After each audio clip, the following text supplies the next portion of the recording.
He's at my foot looking for the bowl. I picked it up because it's too hot for me out here.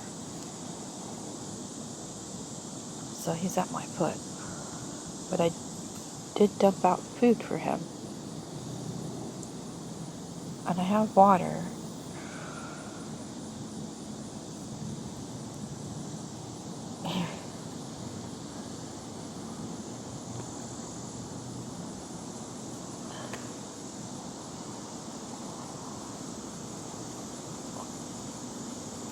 That's water, Whiskers.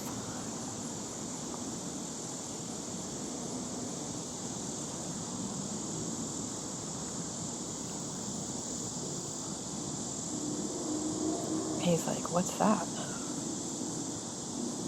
That's what I really wanted him to know, is there's water out here and some food.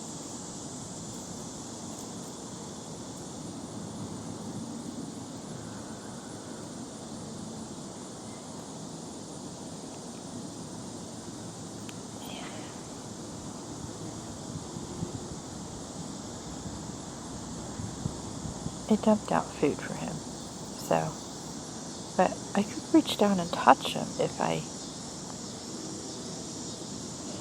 so wanted to. But he's very close to me. I mean, you can see, like, here's the chair, here's my leg, here I am. I'm gonna get up and go, so he's gonna run, because the heat is way too much for me.